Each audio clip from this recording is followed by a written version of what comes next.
ke kiri. Segala catatan-catatan tersebut. Tulisan pertama padanya ialah bacalah catatanmu atau kitabmu, cukup dirimu sendiri dan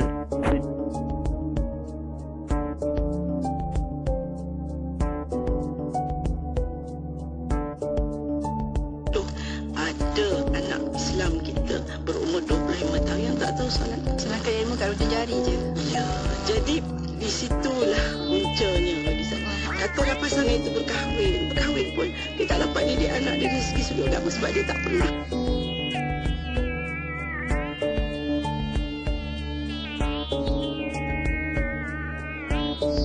perintah Allah, maka pahalanya sangat agung. Para ulama mengatakan bahawa meninggalkan satu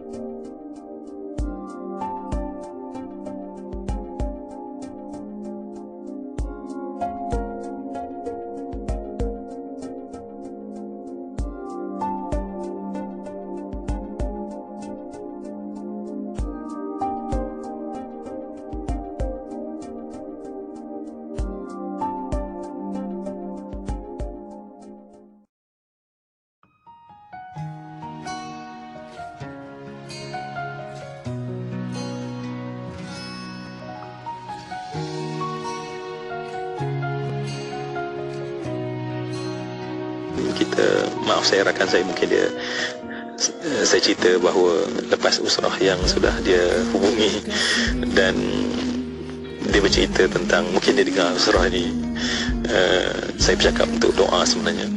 Dia cerita tentang ujian di ujung tahun yang dia lalui, perniagaan dia, ya, seluruh kedai dia terbakar, kerugian yang jutaan.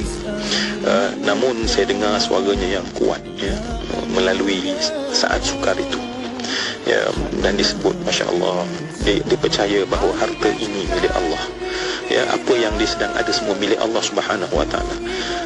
Dan saya pastinya, dan kalau rakan-rakan juga tolong doakan buat sahabat saya ni, dan saya yakin dia ada kekuatan. Tetapi bukan itu yang saya nak kongsi. Pada dialog dia yang kedua, dia hantar voice note dia. Dia kata apa? Dalam keadaan dia sedang keadaan sangat tertekan. Perkataannya adalah, ketika saya Ustaz, saya rindu sangat pada mak saya. Dalam keadaan dia down, dia kata perkataan yang keluar adalah, saya sangat rindu pada mak saya. Rakan usrah, saya sangat rindu pada arwah mak saya. Dan saya belajar satu benda, bahawa kita tu begitu. Kita ada orang yang mungkin yang sayang kita tanpa syarat. Namun ketika mak kita masih hidup, adakah petang ini, pagi tadi, hari ini kita telefon dia, kita tak cakap pada mak saya sembahyang pada mak, kita simpan perkataan kita sampai mak kita disimpan dalam kubur. Kan itu rakan usrah yang dikasih sekalian. Saya sebutkan, bila saya dengar, saya faham satu benda bila Ustaz Fazli dan Cik Harus sebutkan, kita mungkin hanya akan nampak kebaikan orang yang kita sayang ketika mereka meninggalkan kita, dan kita ditipu oleh emosi kita, dan emosi kita adalah milik kita yang kita tidak uruskan. Karena itu, marilah kita doa pada Allah agar Allah Subhanahu Wa Taala melindungi kita dengan ta'awuz. Allah menjaga kita, memberi berkat dengan basmalah kita. Kita lepaskan yang positif dengan hamdalah kita, dan tidak ada yang dekat dengan kita melainkan selawat dan salam ke atas junjungan besar Nabi Muhammad sallallahu alaihi wasallam.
Sometimes we're sad, sometimes we're happy. You breathe, I breathe. We love, walk, talk, and we smile. Have you thought about why we look the same? Why we feel the same? Don't tell me it's by chance. Oh, you're my brother, you're my sister.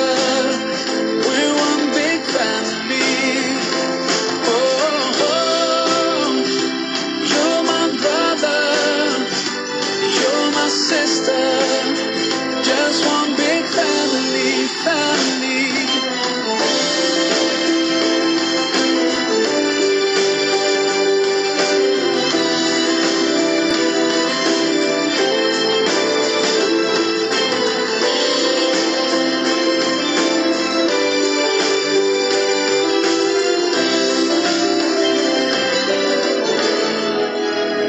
I care about you, and I wish you could realize there's no difference between us two. We're part of one family, no matter how far you are, and even if we don't know each other. Oh, you and me and you, we are one. Oh, you're my brother, you're my sister. We're one big family. Oh, oh, you're my brother, you're my sister. Just one big family. Oh, oh, you're my brother, you're my sister. We're one big family. You're my brother, you're my sister. We're one big family. Oh, you're my brother, you're my sister. Just one big family. Just one big family.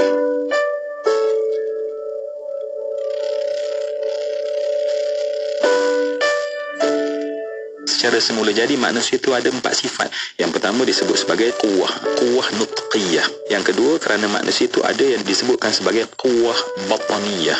Yang ketiga adalah kerana manusia itu ada quwwah syahwiyah farjiyah.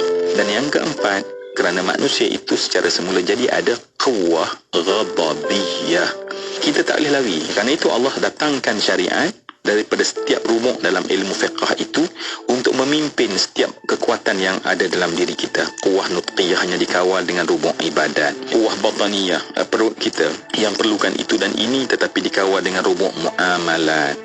Syahwiyah farjiyah maka dikawal dengan rumuk munakahat. Dan quwwah ghadabiyah dikawal dengan rumuk jenayat. Pastinya ada dalam diri kita, tetapi kalau kita mengambil ringan dan kita tidak mengawalnya, maka pada bila-bila masa dia mula mengawal. 24 jam sentiasa mendampingi, indah dengan muzik Islami dan program dakwah. Sebab itulah kerana manusia ni kan sering kalahnya dengan Dengarkan di IKIM FM, inspirasi utama anda. Inspirasi utama anda. Bismillahirrahmanirrahim. Assalamualaikum warahmatullahi wabarakatuh. Selamat malam semuanya. Bersiaran kita waktu ini berkongsi bicara menerusi suara inspirasi. Teman-teman, kan saya Faiz Sajuk Span sampai jam 12.30 malam nanti. Dan seperti saya war-warkan, 9 malam kita bawakan rancangan dari hati, istimewa dari hati. Pada malam ini saya terharu dah, berbangga saya dapat membuat insan-insan hebat pada malam ini. Dia macam orang kata apa ya, sirih pulang ke gagang ke. InsyaAllah kita nak bersama dengan Yang Berhormat Senata Datuk Seri Dr. Haji Muhammad Naim Haji Mokhtar, Menteri Jabatan Perdana Menteri Hal Ehwal Agama, waktu ini bersama-sama kita di studio. Assalamualaikum Datuk. Waalaikumsalam warahmatullahi wabarakatuh. Faiz, sihat kita Alhamdulillah, Faiz. Gembira dapat kembali semula ke konti bersama dengan Faiz dan juga Prof Datuk Nur Razia. Ya, Datuk Nur Razia pun bersama-sama kita. Assalamualaikum Datuk. Waalaikumsalam warahmatullahi wabarakatuh. Datuk, jauh sikit suhu kita kat sini, paling kuat pun boleh pergi 16 je Datuk. Tapi Datuk Azia suhu dia 4 ke 3 hari ni. Betul, kalau dah malam dah tolak dah, minus. Menuju petang lagi Datuk Azhar di Geneva untuk Universal Periodic Review bawah United Nations. Mewakili Suhakam Datuk ya? Ya saya. InsyaAllah banyaklah bicaranya untuk hak asasi yang akan diperjuangkan bersama-sama, dan insyaAllah malam ni kita nak bicarakan dari hati. Anda boleh terus menonton dekat Facebook kita IKIM FM, di YouTube channel kita IKIM Media, dan macam biasa persoalan-persoalan yang anda nak ajukan terus hantarkan menerusi WhatsApp 0112900404, juga menerusi dekat Facebook. Nak talian pun boleh, nanti kita buka talian kita 0362051500. Dan pada malam ini kita bawakan rancangan dari hati kita. Tajuk kita insyaAllah keluarga bahagia. Saya kalau tajuk macam tu saya tak boleh cakap macam biasa, saya kena nyanyi. InsyaAllah malam ni dalam tajuk keluarga bahagia kita nak berkongsi bicara. Dah lama dah kita tak dengarkan yang berhormat Senator Datuk Setia berkongsi bicara dalam dari hati. Sebelum ni dengan Warna Pagi lah, sebelum ni banyaklah bicaranya, tapi kali ni kita nak bawakan perkongsian ramai sahabat-sahabat pendengar yang mungkin menantikan bicara yang berhormat untuk dari hati ini. Dan kita nak cerita tentang keluarga bahagia. Semua orang pun bercakap tentang keluarga bahagia. Semua orang bercakap bila nak mendirikan rumah tangga, semua nak bahagia sampai ke syurga. Tak ada siapa yang nak mungkin akan berhenti di setengah-setengah perkara ke. Semua nak kekal sampai ke syurga. Tapi dalam nak kekal bahagia hingga ke syurga tu ada ujiannya, kan, ada bagai-bagai cabaran. Datuk Azhar pun sebut 2 minggu lalu berkaitan dengan kita kena tengok balik niat kita untuk mendirikan rumah tangga tu, apa matlamatnya dalam perkahwinan, dalam agama dan sebagainya. Mungkin yang berhormat Datuk boleh berkongsi dengan kita tentang dalam membina sebuah keluarga, menuju keluarga yang bahagia tu, resepinya macam mana? Bismillahirrahmanirrahim. Alhamdulillahirabbil alamin, wassalatu wassalam ala Rasulillah wa ala alihi wa sahbihi ajma'in. Terima kasih Faiz, terima kasih Prof Datuk Nur Razia yang berada di Geneva sekarang. Dan terima kasih juga kita ucapkan pada rakan-rakan penonton ataupun pendengar program dari hati. Jadi sebelum tu Faiz, seperti mana yang saya sebut tadi, saya rasa sangat gembira pada malam ini kerana dapat kita kembali semula. Satu tempoh masa yang agak lama kita kumpul balik Faiz dan juga Prof Azhar mengingatkan kembalilah masa saya jadi ketua pengarah, ketua hakim syar'i JKSM, datang malam ke sini dan membantu rakan-rakan sahabat-sahabat kita di luar sana yang bertanyakan soalan. Dan saya Alhamdulillah dan Datuk Azhar, saya ingat 5 tahun dan Faiz kita bersama untuk bantu rakan-rakan di luar. Banyak persoalan. Betul.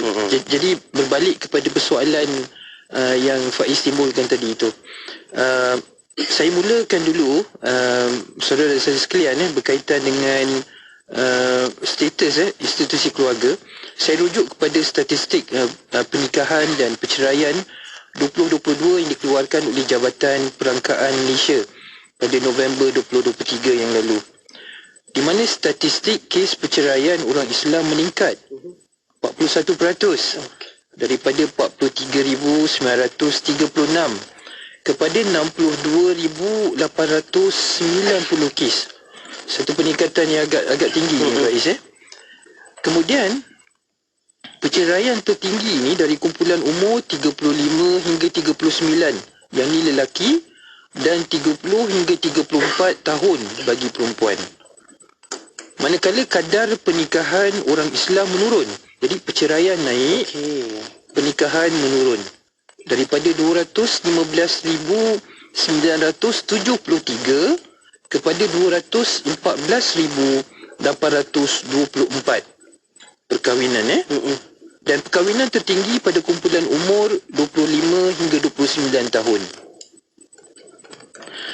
Jadi saudara sekalian, berdasarkan statistik perceraian dan juga pernikahan, maknanya perceraian yang meningkat dan penurunan perkahwinan tadi tu, maknanya kan Faiz, kita kena lihat secara serius benda ni. Maknanya setiap seorang daripada kita dan saya sendiri sebagai diamanahkan sebagai Menteri Agama dengan agensi-agensi khususnya JAKIM, kita perlu melihat isu ini dengan lebih serius lagi. Sebab kedudukan institusi keluarga ini berada dalam keadaan yang sangat kritikal.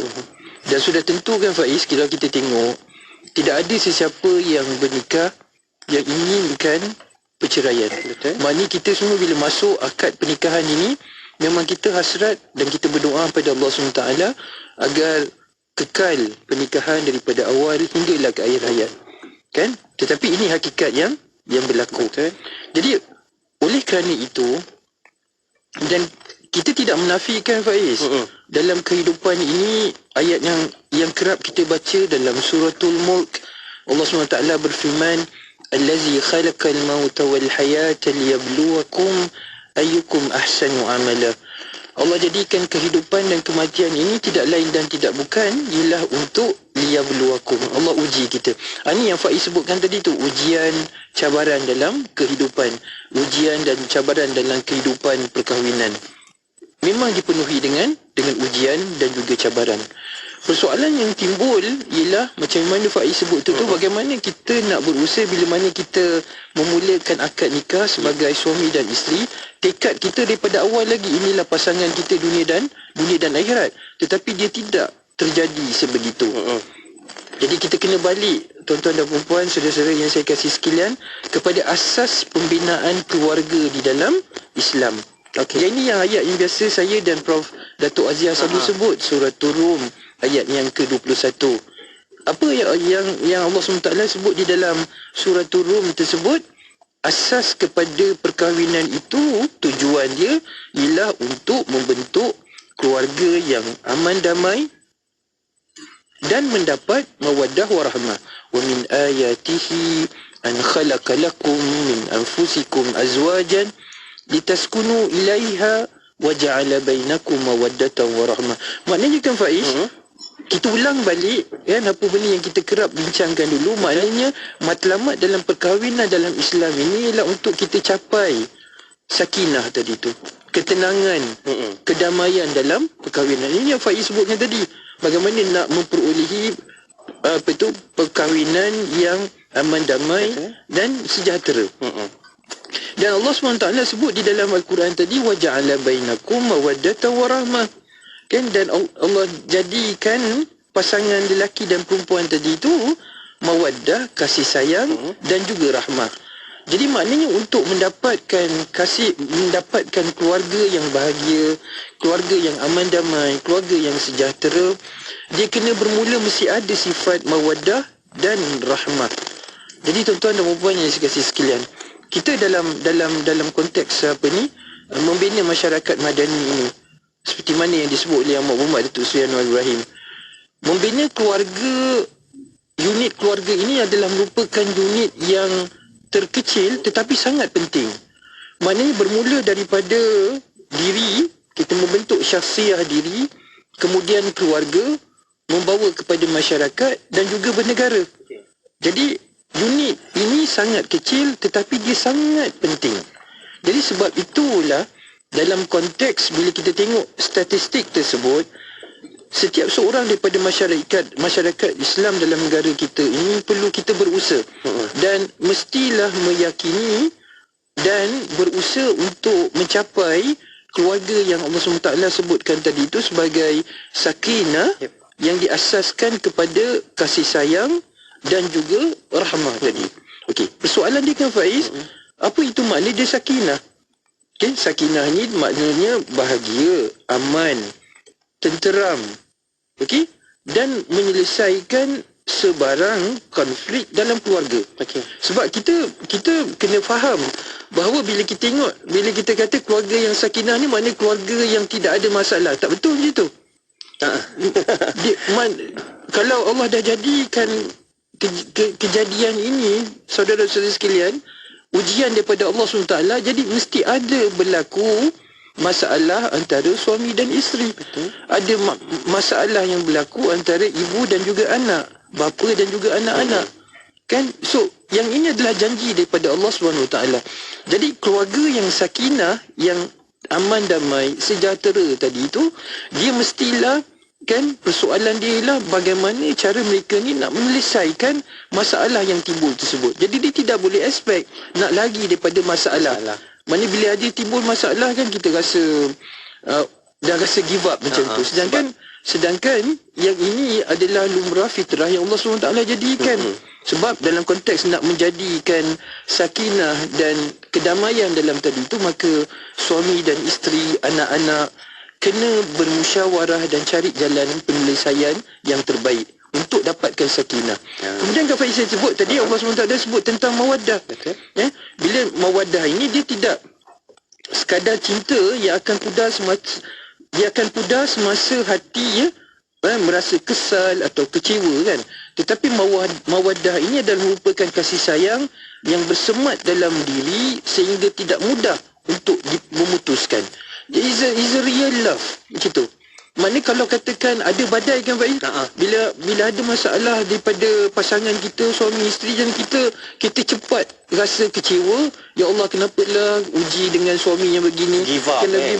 Sedangkan ujian tadi tu, kalau benar-benar cinta kita, ada perasaan mawaddah suami terhadap isteri tadi tu, kalau ada sedikit kesilapan daripada isteri, dia akan terima kesilapan tersebut dan cuba cari jalan yang terbaik untuk bincang bagaimana nak menyelesaikan masalah tersebut dengan mengekalkan kasih sayang tadi.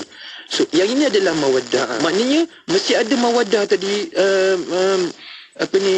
Faiz, untuk nak dapatkan keluarga yang bahagia, yang sakinah.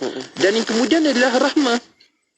Rahmah ini pula ada perasaan belas kasihan kan, yang mendorong seseorang yang melihat pasangannya yang berada dalam kesusahan, kepayahan atau musibah untuk sedaya upaya berusaha dan berkorban untuk menghilangkan kesusahan, keresahan pasangan dia tu. Jadi contohnya kan Faiz, dulu kita kerap kali kita bincang dalam konteks kita semasa ni, ada yang isteri yang bekerja kan, suami pun bekerja. Jadi bila isteri tadi tu balik dengan letihnya di pejabat buat kerja, jadi suami yang di rumah yang balik sekali tu kena ada perasaan rahmah tadi tu. Perasaan rasa understanding kan, kesusahan dan keletihan isteri yang balik daripada rumah bekerja, macam mana dia bekerja. Jadi tuan-tuan dan puan yang dikasih sekalian, yang ini adalah intipati bagaimana Islam Allah SWT ajar kepada kita untuk membentuk keluarga bahagia. Dan insyaAllah Faiz, saya percaya rakan-rakan sahabat-sahabat kita yang berada dalam program, yang mendengar program Dari Hati ini, insyaAllah bila mana kita faham tentang apa yang Allah SWT ajar dalam surah Rum, sebenarnya intipati dalam usaha kita untuk mendapatkan apa yang disebut sebagai keluarga yang ada sakinah, aman damai, bahagia, yang diasaskan kepada mawaddah, kasih sayang dan juga rahmah tadi itu. Faiz, saya terima kasih yang berhormat Datuk berkaitan dengan bicara kita nak mendapat keluarga bahagia. Resepinya tak susah cari resepinya. Allah Subhanahu Wa Taala dah tunjukkan kepada kita bagaimana untuk berada dalam satu entiti, dalam institusi kekeluargaan itu dengan penuh kasih sayang. Saya nak menarik perhatian bila yang berhormat Datuk sebut tentang ahli masyarakat perlu pun ada peranan bersama-sama. Sebab kalau melihat kepada statistik ini, satu statistik kepada perceraian itulah satu perkara. Statistik pula kepada angka-angka pendaftaran pernikahan itu pun satu perkara perlu diambil perhatian bersama. Mungkin kita tanya dengan bahagia Datuk Aziah berkaitan dengan peranan ahli masyarakat, Datuk, bila apa yang berhormat Datuk sebut tentang perceraian dengan sekian-sekian angka. Adakah ahli masyarakat pula melihat macam ini pula kesnya dengan banyaknya kes hingga ke 41% tu satu angka yang tinggi juga lah Datuk kan, kalau kita melihat mungkin di situ juga memberi impak kepada sahabat-sahabat anak-anak muda hari ini, macam mana pula nak mendirikan rumah tangga kalau ini angka-angka perceraian pula yang berlaku. Macam mana Datuk Aziah melihat peranan orang sekeliling, ahli masyarakat, jiran-jiran tetangga, sanak saudara dalam memberi kesan yang baik dalam institusi kekeluargaan, Datuk? Terima kasih. Bismillahirrahmanirrahim. Assalamualaikum warahmatullahi wabarakatuh. Yang berhormat Datuk Faiz dan seterusnya pada semua pendengar Dari Hati. Sebenarnya saya boleh dengar statistik daripada Datuk yang berhormat Datuk Naim tadi, seram jugalah dengarkan. Kita kata Allahu Akbar, macam mana kita nak membina keluarga kalau satu jumlah perkahwinan naik sama naik dengan jumlah cerai. Itu yang masalah. Dia sepatutnya satu naik satu turun lah. Tetapi nampaknya akhir-akhir ini perceraian naik, kadang-kadang naik dengan hebat sekali, sedangkan statistik perkahwinan itu tidaklah berapa naik sangat. Tapi yang bagi saya, alhamdulillah, masyarakat Malaysia masih mementingkan perkahwinan. Ya, bagi saya kalau ni dia dah masuk bulan Rejab, lepas tu memang banyaklah kunduri kahwin. Sampailah kita puasa, habis je puasa nanti Syawal tu, InsyaAllah setiap minggu, kadang-kadang 1 minggu sampai 3-4 majlis perkahwinan. Jadi kita melihatnya sebagai sesuatu yang positif. Tetapi dalam masa yang sama nak menjaga keberkatan ataupun mawaddah warahmah dalam rumah tangga. Tadi Datuk Muhammad Datuk dah sebut beberapa perkara dan apa yang dimaksudkan dengan mawaddah warahmah dan juga sakinah. Kita yang paling bimbang ni bukan dia membawa memberi rahmah kepada rumah tangga tu, dibawa ni rahmah balik ke rumah. Yang ini yang jadi perang dunia ketiga. Kita tak naklah, janganlah bawa balik rahmah. Jangan bawa balik rahmah. Kalau dah ada rahmah yang seorang tu seorang je rahmahnya. Ya, betul. Jadi itu juga menjadi sensitiviti dalam masyarakat. Dan kita juga bimbang bila kita tengok statistik berkahwin di luar negara kerana berpoligami juga. Saya percaya naik, dan itu kita perlu juga ambil perhatian. Sebab bagi saya dalam masyarakat ni, kita sebagai ahli masyarakat perlu ada sikap tegur menegur antara satu sama lain. Kita jangan jadi batu api sebab saya tengok dalam masyarakat kita hari ini, bila berlaku pergaduhan dalam rumah tangga, tentunya tempat yang mereka tuju pejabat agama, mereka pergi ke mahkamah. Kalau kita tengok zaman sebelum wujudnya dulu pejabat agama saja, kemudiannya kita tubuhkan mahkamah syariah, dan dulu-dulu imam tempat itu, tempat yang kita berkahwin itu, mereka lah menjadi tumpuan yang boleh memberi nasihat kepada keluarga atau pasangan-pasangan suami isteri. Hari ini sangat kurang lah, ya.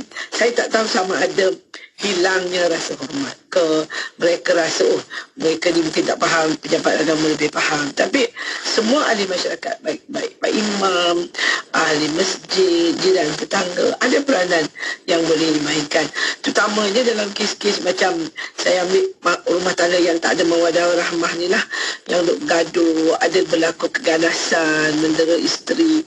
Ahli masyarakat tu lah yang perlu memainkan peranan dulu, buat laporan polis, panggil mereka, beri khidmat nasihat. Kita tak ada lagi dah nak pergi ketuk pintu, ni apa ni bergaduh tak baiklah malam-malam bising. Tentunya memang kadang-kadang yang pergi datang bagi nasihat pun kadang-kadang takut kena penumbuk jugalah. Tapi saya rasa inilah yang kita perlu kembalikan dalam masyarakat kita. Sikap kita sama juga dengan kanak-kanak, kita menegur anak, nak rumah tangga yang aman damai itu, yang bahagia itu, anak-anaknya terdidik. Hari ini kita menegur anak seperti kita menegur anak kita sendiri sepatutnya. Tetapi itu tidak dapat diterima oleh pasangan yang anaknya ditegur, selalunya sampai jadi bergaduh, bermusuhan. Sama juga kalau anak itu ada masalah disiplin di sekolah, ditegur oleh guru panggil ibu bapa, selalu jugalah guru-guru kena serang oleh ibu bapa. Jadi mana nak cari masyarakat akhirnya pada rumah tangga yang mawaddah warahmah itu, kerana tak adanya sikap itu, tak adanya dalam masyarakat kesefahaman, sikap mahu tegur menegur antara satu sama lain. Jadi kita juga perlu, saya rasa sebagai ahli masyarakat, memperbanyakkan contoh. Kita carilah role model dalam masyarakat. Dulu kita pernah mewujudkan program-program tertentu, kita ambil keluarga-keluarga contoh ini, masuk dalam TV, semua channel, dan kita ada media masa yang sangat luas hari ini, boleh masuk dalam Facebook, YouTube dan sebagainya. Kita war-warkan sebenarnya dalam masyarakat ini bukan ramainya pasangan atau keluarga yang bercerai-berai, yang bergaduh tu, yang bahagia, yang anaknya ramai, semuanya belajar ke universiti, cucu cicitnya juga Itu yang kita nak cuba fokuskan, dan kita tanya dia macam mana dia bina keluarga dia. Di situlah kita rasa kita patut mula belajar daripada orang yang keluarga-keluarga misali ni, macam mana dia mendidik anak dan keluarganya. Sebab kalau tidak, dan kita juga perlu mencari anak muda contoh.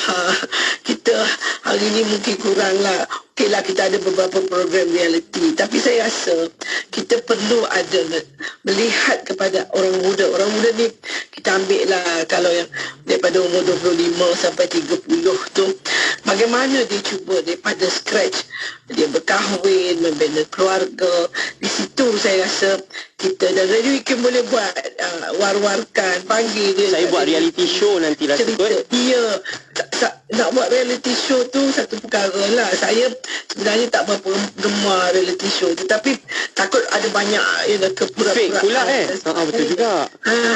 So ada saya buat begitu, tetapi bagi saya itu tugas media, dan kita juga perlu memperbanyakkan program-program ilmu supaya pasangan muda yang baru berkahwin, kita tak boleh anggap mesti dia tahu pasal hak dan tanggungjawab dalam perkahwinan, mesti dia tahu itu dan ini. No, tak semestinya. Walaupun radio program media masa sangat banyak mengenai kekeluargaan, tak berhenti-henti ya. Ada TV yang memang khas untuk program-program agama dan sebagainya. Radio IKIM juga saya rasa banyak membantu. Tetapi itu tidak bermakna semua orang dengar. Yang inilah kita nak kena capai orang yang tak dengar tu. Orang yang tak dengar tu mana mereka? Orang yang duduk dalam penjara tak dengar radio TV, dia tak ada kemudahan tersebut. Orang yang memang tak pergi, dia tak pergi masjid. Kita boleh buat khutbah Jumaat yang membuka minda masyarakat, tapi dia tak pergi masjid pun. So mana kita nak buat? Kita perlu perbanyakkan program dekat tempat-tempat anak-anak muda dia melepak. Dia tak nak datang ke masjid, kita pergi kat dia. Jadi yang ini saya rasa perlu kita perbanyakkan supaya masyarakat semua tahu dia berkahwin, dia datang dengan tanggungjawab, dan ia adalah satu kehidupan berkasih sayang, bukan beramuk, bertampar terajang. Jadi hidup berkasih sayang dan kemudiannya melahirkan zuriat yang boleh dididik dan menjadi anak-anak yang soleh dan salihah, yang akhirnya boleh berbakti kepada keluarga tersebut. Saya terima kasih banyak bagi Datuk berkongsi. Semuanya semua ada peranan lah, ahli keluarga, ahli masyarakat untuk membantu, dan insyaAllah kita berikan contoh-contoh yang terbaik. Kita pamerkan tentang kebahagiaan hidup berumah tangga. Tapi bukanlah tunjuk yang seronok-seronok pergi pemegang tangan, kita ada lagi tu. Nanti orang anak muda kata kenapa pula ya. Habis nak tunjuk ceritanya anak 5 orang berjaya dengan kekangan kerja dan sebagainya. Dengan hari ini cabaran-cabaran kos hari hidup. Bila sebut tentang cabaran kos hari hidup, Datuk, kalau dulu dari hati, kalau kita flashback yang dulu-dulu ni, kita banyak terima tentang isu nafkah. Tapi tahun 2024, adakah masih lagi perkara tentang nafkah ini menjadi perbincangan kita? Kita rehat kejap, Datuk. Boleh? Kembali selepas ini, insyaAllah kita kembali dengarkan bicara tentang bagaimana nafkah hari ini. Adakah benar-benar anak muda macam Datuk Azhar sebut tadi cakna, ataupun dia dah tahu dah sebenarnya, atau ada masih lagi yang culas dalam isu pembayaran nafkah dalam keluarga ini. Kembali seketika nanti dalam Dari Hati. Soalan-soalan anda kongsikan terus dekat Facebook dan juga Instagram serta WhatsApp 01129004 004. Kembali seketika nanti. Dari Hati, kita berkongsi mencari solusi.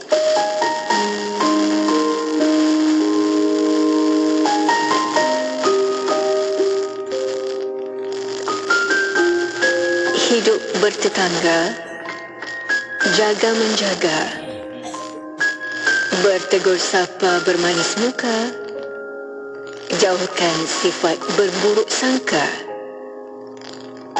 jadikan mereka bagai keluarga. Hidup berjiran, hormat menghormati, bergaul dengan berbudi pekerti. Jauhkan sifat dengki-mendengki, bertegur sapa, bertelus hati. Dengan tetangga baikkan laku, sakit senang, bantu-membantu. Tetangga datang bukakan pintu, bertegur sapa, janganlah jemu. Dengan jiran beramah tamah, Jangan sekali fitnah memfitnah. Jangan berkira senang dan susah. Salah sedikit jangan berbantah. Dengan tetangga maaf memaafkan. Kesalahan kecil jangan dibesarkan. Aib dan malu janganlah didedahkan. Kelemahan orang jangan disingkapkan. Dengan tetangga berunjuk beri, jangan mementingkan diri sendiri.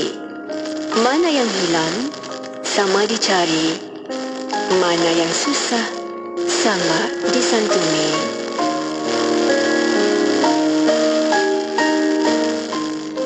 Dipetik daripada buku Kesantunan dan Semangat Melayu karya Tenas Effendi. Sajian rancangan terbaik dengan pelbagai pengisian maklumat ilmiah yang bermanfaat seperti Kitab Bicara Darah Wanita, Syarah Ed Ikim, Syariah dan Perundangan, Emas Ed Ikim, Ilmu Bertanya, Islam dan Sains, Tahsinul Ibadah, Resolusi, Tarbiyah, Tadabbur, Laporan Khas dan Bacaan Surah Al-Kahfi bersama Syafiq Saleh dalam Inspirasi Ilmu dari 10 pagi hingga 1 tengah hari hanya di Ikim FM, inspirasi utama anda. Ikuti kami di TikTok @Radio Ikim.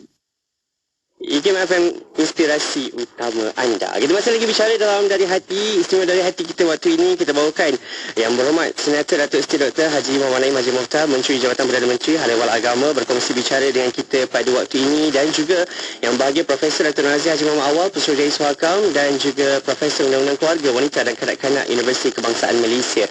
Masih lagi bicara kita tentang Dari Hati kita bawakan pada malam ini bicaranya tentang keluarga bahagia. Macam mana kita nak bawa keluarga bahagia itu. Tapi tadi kita nak sebut soal nafkah. Datuk Azhar dah kongsikan dengan kita tadi kan, Datuk. Hujung tu kita selalu, tak tahulah, saya juga kadang-kadang dalam sesetengah perkara kita suka menyangka orang tu dah tahu ni. Orang tu okey, hak dia dah tahu dah.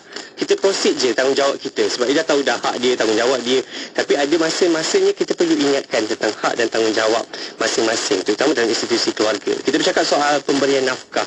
Adakah tahun 2024 ini, kalau 2023 dengan kes-kes yang Datuk kongsikan dengan kita tadi, adakah hari ini masih lagi anak muda kita terutamalah. Tapi tak cakap anak muda juga ya Datuk. Tak tahulah kalau soal nafkah ini, adakah mereka yang dah berusia masih lagi ada isu-isu tentang pembayaran nafkah. Macam ada sahabat kita kongsikan tadi, cakap soal nafkah tapi hak penjagaan bukan kepada ayah, tapi ayah yang kena bagi nafkah. Macam mana Datuk kita nak kongsikan? Yang Bapak Datuk boleh mungkin berkongsi dengan sahabat pendengar kita ni. Okey, Faiz. Saya ingat bila kita sebut tentang pembinaan keluarga yang sakinah, mawaddah, rahmah, sudah tentu kalau ditakdirkan, Faiz, kalau bila kita sebut antara kriteria yang penting dalam kita nak membina keluarga yang sakinah, yang didasarkan kepada mawaddah dan juga rahmah tadi tu, persoalan berkaitan dengan pelaksanaan tanggungjawab itu sangat penting. Kita kerap sekali sebut dulu masa kita bincang dahulu kan Faiz, tentang bagaimana Islam ini berbeza dengan sistem yang lain. Islam ini amat menekankan isu kebertanggungjawaban, mas'uliyah. Mana sebab bila mana sesuatu tanggungjawab itu dilaksanakan, maka secara automatik hak seseorang tadi itu akan ada. Maknanya kalau katakan bila suami tadi yang ataupun bapa yang dibertanggungjawabkan dalam Islam untuk memberikan nafkah kepada isteri dan juga anak, melaksanakan tanggungjawab ini, maka sudah tentu hasrat untuk membina satu keluarga yang sakinah, mawaddah, yang didasarkan kepada mawaddah dan rahmah akan tercapai. Faiz, bayangkanlah saudara-saudara sekalian, bagaimana kita nak mengatakan bahawa kasih sayang itu boleh wujud sekiranya seorang anak dan isteri tadi itu diabaikan tanggungjawab hak mereka untuk mendapatkan nafkah.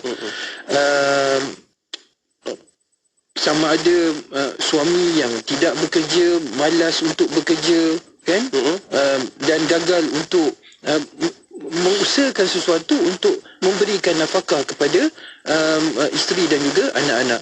Kita banyak kes semasa saya sebagai hakim dalam tempoh yang agak lama 20 tahun di mahkamah syariah, memang kita berhadapan dengan isu-isu di mana pengabaian nafkah itu berlaku. Dan seperti mana yang Faiz sebut tadi tu, pengabaian nafkah ini bukan sentiasa berlaku, dan mahkamah-mahkamah syariah berhadapan dengan isu sebegini. Jadi maknanya dalam konteks kita nak membina satu masyarakat madani yang diasaskan kepada akhlak.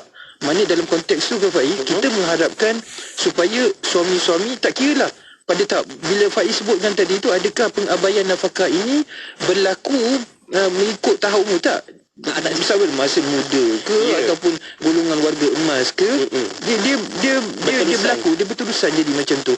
Jadi sebab itulah harapan saya secara peribadi lah dan pengalaman di mahkamah, kita mengharapkan agar para suami dan juga bapa ini melaksanakan tanggungjawab itu dalam konteks melaksanakan tanggungjawab nafkah tadi tu. Sebab kalau tanggungjawab ini tidak dilaksanakan, maka berlakulah pengabaian dan sudah tentu nak mewujudkan perasaan kasih sayang anak kepada bapa tadi ataupun seorang isteri kepada suami tadi itu tidak akan tercapai. Sebab itu asas yang kita sebut di sini, bila mana seorang suami dan isteri dan anak-anak melaksanakan tanggungjawab masing-masing yang telah ditetapkan di dalam Islam, barulah hasrat kita nak membina satu keluarga yang aman damai itu akan tercapai. Faiz, saya terbaca, saya tengok dalam konteks mesej yang dihantar di sini.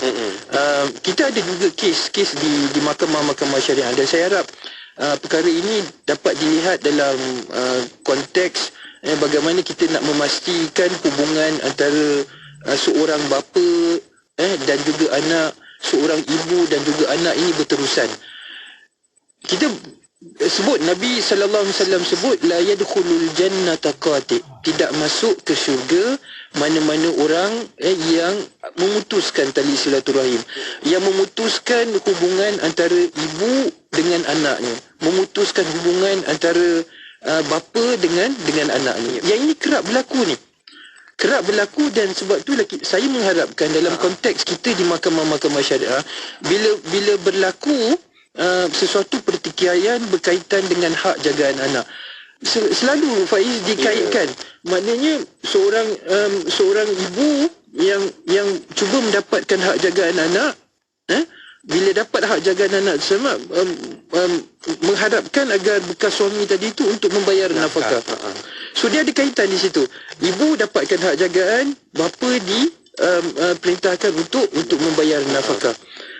Tetapi dalam masa yang sama ada juga kes-kes yang di mana seorang bekas isteri tadi itu cuba menghalang suami dia tadi atau bekas suami dia tadi daripada mendapat hak untuk bertemu dengan anak-anak tadi.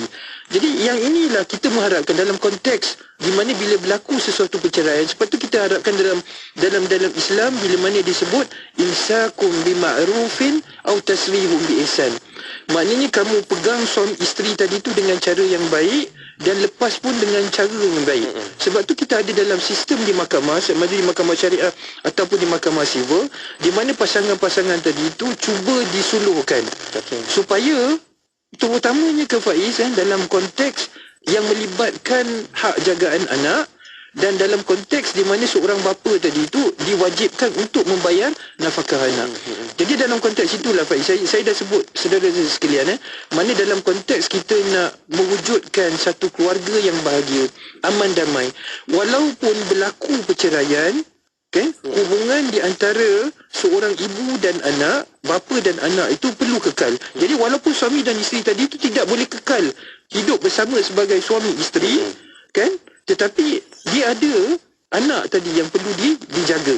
Jadi saya harap sangatlah supaya pasangan-pasangan mengambil peluang yang ada kes di mahkamah-mahkamah syariah untuk mengambil peluang untuk melihat kepada kebaikan bagaimana anak tadi itu yang menjadi aset terpenting, sebab anak ni akan menjadi generasi yang akan datang membentuk. Jadi ibu bapa tadi itu perlu memainkan peranan yang penting dan menggunakan sebaik-baiknya proses suluh yang berada di mahkamah syariah untuk menentukan kebaikan kepada anak-anak tadi itu. Jadi kita harap perintah mahkamah memastikan supaya seorang ibu kalau dia dapat hak jaga anak, bapa tadi tu kalau tidak ada sebarang masalah diberikan hak lawatan, hak bermalam dan sebagainya, supaya anak tadi tu mendapat kasih sayang daripada seorang ibu dan juga bapa walaupun telah bercerai. Okey, terima kasih Muhammad Datuk berkaitan dengan perkongsian bagaimana pemberian nafkah tadi, dan isu ialah sensitif kan bila cakap tentang dapat hak penjagaan, sedangkan ayah tak dapat tapi ayah pula kena berikan nafkah. Sebab ini berbalik pada soal tanggungjawab, peranan dan hak yang masing-masing perlulah. Dan Datuk Azhar mungkin ada sedikit nak ditambah sebelum kita berkongsi. Tapi sebelum tu saya nak menarik perhatian, ada komen daripada sahabat pendengar. Dia kata isteri memendam rasa dengan sikap suami yang ego, cetek agama, terpaksa redha demi anak-anak. Mungkin Datuk Azhar nak kongsi jugalah buat sahabat pendengar kita ni. Itu bukan redha, itu pasrah. Dah tak ada pilihan. Sebenarnya boleh lagi kita berdoalah, saya pada isteri-isteri yang di luar sana yang mendengar, yang kadang-kadang dia bila kita dengar tu dia kata dia dah macam nak putus asa, insyaAllah berdoalah. Barulah semalam malam mintalah Allah bukakan pintu hati suami yang jahil ilmu, yang ego itu, supaya dia kembali terbuka hatinya, nak belajar, ya, nak menuntut ilmu semula dan nak memperbaiki kehidupan keluarga. Saya nak bagi contoh lah. Kadang-kadang kita kalau tak berlaku sesuatu yang macam mengejutkan seorang suami yang ego ini, kadang-kadang dia tak nak berubah, lambat dia nak berubah. Tapi saya ada satu kes baru ni, pasangan ni pasangan muda dan mereka dah kahwin dekat 13 tahun begitu. Sebelum ni suami ni memang panas baran dia, dan dia selalulah dia cuai jugalah, abai, solat, puasa, dan hingga kadang-kadang isteri tegur dia. Isteri kata tak baik awak anak ada, kalau anak tahu awak tak puasa, mesti anak kecil-kecil ya. Tapi bila berlaku sesuatu, anak dah besar sekarang, anak dah masuk form 1, dia ada 3 orang anak, dan apa yang berlaku ialah isteri tu bila anak dah besar sikit bekerja, mendapat pekerjaan, bekerja, dan di tempat kerja ada orang lain yang memberi dia perhatian. Yang ni bahaya. Bila kenapa dia terasa bahawa kenapalah suami aku tak pernah buat aku macam orang ni buat aku. Tutur kata dia lembut, berikan perhatian. Ini memang menggoncang rumah tangga. Dan pada hari itulah baru suami itu macam baru dia tersedar dari mimpi dia. Dia ingat dialah yang sangat berkuasa, isteri itu takkan buat apa-apa ya. Tetapi dia waktu itulah dia rasa cemburu, dan bila dia tanya kenapa awak melayan, dia guna perkataan melayan. Tapi sebenarnya bila saya berbual dengan isteri, saya kata tak. Dia kata tentulah dia rasa sedih sebab bezanya suami dengan orang ini. Lepas tu kita beri dia nasihat, kita jangan apikan dia, kita nasihatkan dia. Tetapi suami tu banyak berubah, sudah rajin ke masjid dan mencuba berbagai cara untuk dia memenangi semula hati isteri. Saya kata kalau kamu sayangkan isteri dan sayangkan perkahwinan ini, kamu kena ubah perangai. Dan ubah perangai bukan boleh buat overnight. Kalau memang jahil, pergilah belajar. Kita begitu, jangan segan, jangan malu untuk menuntut ilmu mengenai kekeluargaan ni, nak tahu apa hak, apa tanggungjawab kita. Jadi saya rasa kita memang perlukan ahli, semua orang ya, isteri dan suami ni, termasuk diri kita dan keluarga kita. Kalau jangan main rasa-rasa kita ingat anak kita tahu, dia mesti dia tahu hak dan tanggungjawab. Tak, saya selalu sebut dia dalam masyarakat Melayu kita, Melayu Islam, kita jarang anak nak kahwin kita pergilah bagi nasihat. Datuk Naim mungkinlah kau anak nak kahwin dia bagi nasihat siap-siap pada anak macam mana. Tetapi kadang-kadang kita pada anak tak tercakap, tak terkata, tetapi orang lain lah yang perlu katakan, kamu patutnya tahu ini tanggungjawab sebagai suami, ini tanggungjawab kamu sebagai isteri. Bila ada anak, ini adalah tanggungjawab kamu bersama. Dan ini saya rasa perkara yang sangat penting. Dan isu nafkah tadi saya tertarik dan apa yang Muhammad Datuk Naim sebut. Sebenarnya dah bercerai pun pasangan ini, hubungan dia dengan anak tidak terputus. Satu, kita tak boleh putuskan silaturahim antara anak dengan bapa, anak dengan mak dia. Dan satu lagi ialah bapa tetap wajib tanggung. Janganlah buat alasan-alasan, bagi saya alasan dongeng lah. Dia kata mak tak bagi, jumpa lah, itulah. Saya memang kadang-kadang sedih sangat. Dalam nafkah yang diperintahkan oleh mahkamah tu tak banyak, 500 bulan, 300 bulan. Itu pun sangat culas membayar. Janganlah dirasakan bahawa nafkah itu untuk isteri, bukan. Dia hanya digunakan untuk anak itu. Jadi kita kena ingat, dan anak itu akan tuntut hak dia. Kalau tidak di dunia, di akhirat dia akan tanya, kenapa ya tak pernah bagi duit? Saya sampai tak makan, saya terpaksa berhenti sekolah.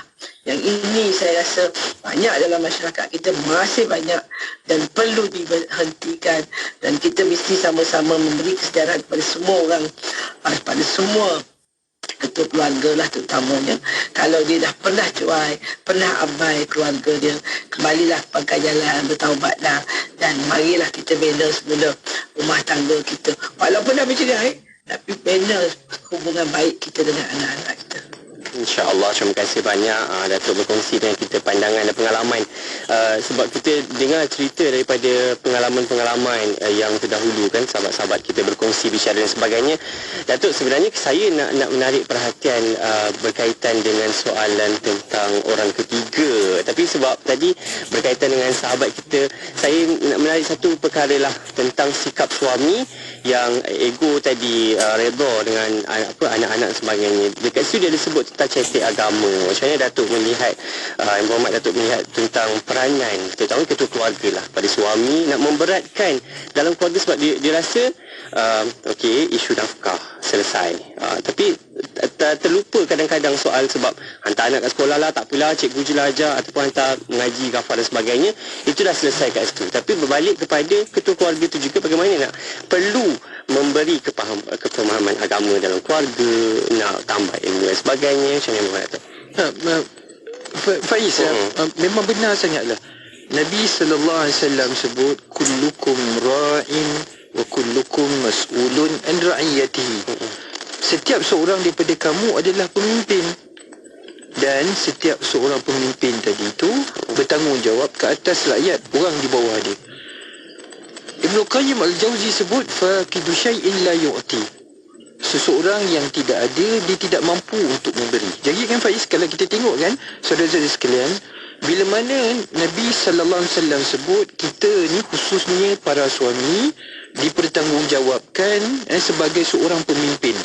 Jadi sebagai seorang pemimpin keluarga, isteri dan juga anak-anak, sudah tentu tanggungjawab untuk memberikan pendidikan agama itu kena bermula daripada kita. Sebab tu Ibnu Qayyim sebut, kalau kita tidak ada Faiz ilmu berkaitan dengan keagamaan, khususnya yang benda-benda yang basic lah, tak apa kalau yang detail tu boleh lah anak-anak kita, isteri kita belajar di luar, hantar pada ustaz kuliah dan sebagainya. Tetapi yang asas, yang basic tadi tu, dan yang ini penting tu Faiz, sebab bila mana seorang bapa tadi tu sebagai ketua keluarga, dia ada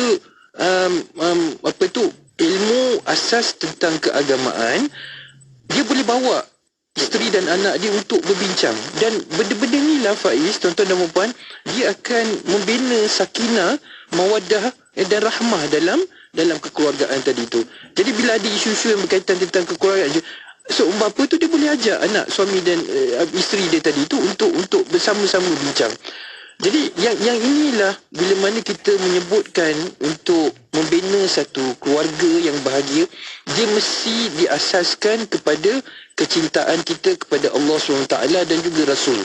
Maknanya dalam konteks ini, tuan-tuan dan puan, ilmu keagamaan itu kita kena belajar. Sebagai seorang pemimpin, bila mana Nabi SAW dah sebut kita ini bertanggungjawab, maka kita kena ada usaha di situ. Sebab nanti kita akan dipertanggungjawabkan oleh Allah SWT bila kita bertemu dengan Allah SWT, apa usaha yang kita buat. Allah SWT sebut wa allaisa lil insani illa ma sa'a. Seseorang itu tidak dikira kecuali apa yang dia usahakan. Apakah yang telah kita usahakan sebagai seorang pemimpin, sebagai seorang ketua keluarga dalam usaha untuk mendidik isteri dan juga anak-anak kita. Yang ini nanti kita akan dipertanggung. Dan bila mana cita-cita kita ni tuan-tuan dan puan untuk membina satu keluarga yang bahagia, dia kena bermula daripada diri kita. Seorang suami sebagai pemimpin menjadi contoh kepada isteri dan juga anak-anak. Jadi bagaimana seorang anak tadi tu nak melihat kepada idola dan yang terbaik kalau tidak daripada bapa dia. Jadi inilah pada saya kan Faiz, balik pada apa yang Faiz sebut tadi tuan-tuan dan puan, dalam konteks kita nak membina tadi kita kena berusaha. InsyaAllah saya percaya Faiz, rakan-rakan kita di luar sana dan kita tengok pun sekarang fenomena tu ada yang tu, dan cuma kita harapkan kan dalam mana kesibukan kita pun bekerja dan sebagainya, kita kena ambil peluang tadi tu untuk bersama isteri dan anak dalam proses pendidikan tadi agama. Setengah isteri dia tanya suami dia, tadi khutbah Jumaat cakap apa? Itu pun konteks ilmu juga Muhammad Datuk. Saya tak tahu, saya bagi teks khutbah tu dekat isteri. Okey, saya nak di hujunglah keterbatasan waktu kita, mungkin sedikitlah pesanan bagi Datuk Aziah berkongsi bicara pada kali ini dalam keluarga bahagia. Semua impikan keluarga bahagia, tapi cabaran-cabaran tu ada, dan macam Muhammad Datuk tadi sebut tentang peranan ilmunya, bukan sekadar nafkah yang fizikalnya, materialnya, nafkah batin dan sebagainya, tapi bagaimana emosi ahli keluarga pun perlu jaga dan sebagainya. Mungkin Datuk Aziah ada nasihat sedikit buat sahabat-sahabat kita dalam menuju keluarga bahagia. Saya cuma nak mengingatkan diri kita lah dan keluarga kita semua orang bahawa dalam nak membina keluarga bahagia ni, kita tak perlu malu untuk bertanya. Kalau ada masalah, tak ada masalah yang tak boleh diselesaikan. Selalu ingat tu, tak ada masalah yang tak boleh diselesaikan. Kerana Allah ada dan dia mendengar, dan dialah tempat kita memohon dan meminta segala apa yang terbuku dalam hati. Jadi segala-galanya, kalau kahwin sudah ditakdirkan oleh Allah dengan orang yang tertentu, dan mintalah kepada Allah, ya Allah, memanglah jodoh aku dengan A ni jahil sangat, belum tidak berilmu, maka minta pada Allah supaya Allah jadikan dia manusia yang terbuka hatinya untuk belajar dan memperbaiki kehidupan diri dia dan keluarga.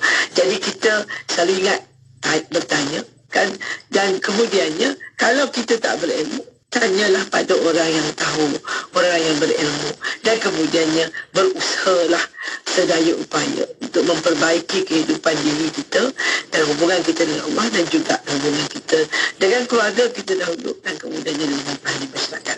Jadi saya rasa itu saja caranya untuk kita menambah baik keadaan kehidupan rumah tangga yang sedang kita bina ini, dan mudah-mudahan Allah akan memberi kita keberkatan di dunia dan di akhirat. Amin, amin, insyaAllah. Terima kasih Datuk Aziah. Dan di penghujung ini mungkin sedikit berhormat Datuk berkongsi dengan kita mungkin pesanan-pesanan kepada semualah ahli masyarakat, ahli keluarga, institusi kekeluargaan Muslim hari ini, bagaimana untuk kita membina keluarga yang bahagia, sebab ianya akan menjadikan ahli masyarakat kita sejahtera, negara kita pun negara yang membangun insyaAllah dengan adanya institusi-institusi keluarga ini yang bahagia.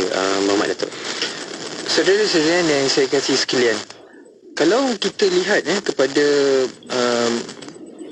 kita berbalik kepada Al-Quran dan juga hadis Nabi sallallahu alaihi wasallam, dalam kita nak membina keluarga yang sakinah, yang diasaskan kepada mawaddah warahmah ini, kita kena lihat yang pertama kepada hubungan daripada sudut akhlak dan tanggungjawab terhadap ibu bapa dan juga kerabat. Ini Islam ajar. Maknanya Faiz, bila kita sebut tentang keluarga ni, biasanya kita bincang antara suami, isteri dan juga anak. Keluarga yang kita nak bina ni tuan-tuan dan puan, dia extended family. Maknanya ibu bapa kan, kaum-kaum kerabat sekalian kan. So yang ini yang kita nak bina sakinah. Sebab kalau kita hanya melihat kepada keluarga yang kecil tadi tu tanpa melihat kepada extended family, jadi bagaimana kita nak membina satu keluarga yang benar-benar yang sakinah tadi tu. Jadi mesti ada sifat, sebab tu kita dalam Islam kita ada prinsip amar ma'ruf nahi munkar, kan? Jadi yang tu. Jadi maknanya mesti ada akhlak yang baik dalam konteks hubungan. Selain daripada itu, tuan-tuan dan puan, tadi kita bincang tentang tanggungjawab. Okey, so asas dia pembinaan keluarga tadi tu, kita kena lihat kepada persoalan bagaimana kita kena berusaha sebagai suami, isteri, ibu dan bapa untuk melihat kita laksanakan tanggungjawab yang telah ditetapkan dalam agama kita. InsyaAllah tuan-tuan dan puan, bila mana kita laksanakan tanggungjawab